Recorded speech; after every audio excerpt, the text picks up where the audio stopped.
Oui, il y a beaucoup de compagnies qui cherchent des graphistes, mais ils veulent un graphiste qui soit à 5 ans d'expérience ou 3 ans d'expérience, ou ils veulent un graphiste qui sort de l'université avec 1 an d'expérience. Fait que c'est ça que moi, c'est plus difficile parce que j'ai un parcours différent. Tu sais, j'ai fait art plastique et études en graphisme. La deuxième chose, c'est que il y en a que c'est des compagnies très intéressantes, mais c'est des compagnies 100% anglophones. Mon portfolio, ça impressionne les gens, ils aiment mon attitude. Je réussis quand même à communiquer avec ces gens-là, mais je me fais dire, si on trouve un anglophone qui est un peu moins bon, on va prendre l'anglophone. La partie d'être une personne à couleur, ça m'a nuit toute ma vie. C'est pas facile de faire une bonne impression quand t'as une entrevue avec quelqu'un qui a déjà des préjugés sur les personnes de couleur. C'est comme si t'avais déjà coulé ton entrevue et puis t'as pas eu la chance de parler.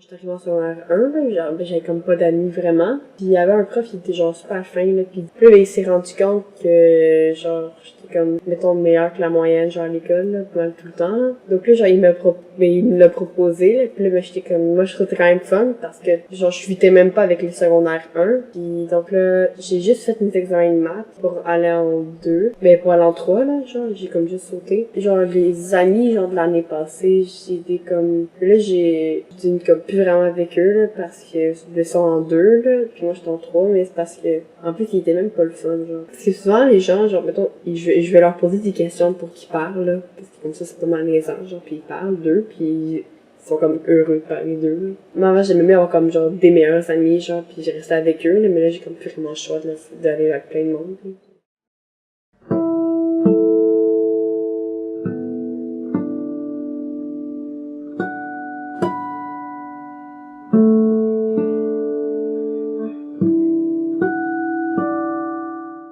Je pense que tant qu'on l'a pas vécu, on se rend pas compte à quel point on n'a vraiment pas de vie quand on étudie en génie. La deuxième dure réalité à laquelle je m'attendais pas du tout, surtout comme immigrant qui a fui une guerre, je me sentais dans l'école comme l'endroit le plus sûr au monde après ma maison. C'était ma deuxième maison. Et le moment où j'ai réalisé qu'il arrivait, on appelle ça une fusillade, mais à l'époque, il y avait même pas de mot pour ça. Ça a été comme une chute brutale de ce sentiment de sécurité qu'on avait. Et puis, le troisième grand choc, c'était les professeurs nous parlaient toujours comme quoi, quand ils avaient fini leur diplôme, il y avait tellement de jobs qu'il y avait le choix. Puis, quand j'ai fini, il y a eu une des crises économiques les plus difficiles de l'histoire du Québec. Puis en plus, l'année où moi j'ai gradué, que j'ai dû confronter enfin à passer des entrevues, passer par la démarche de recherche d'emploi, je me suis rendu compte à quel point il y avait encore beaucoup de sexisme.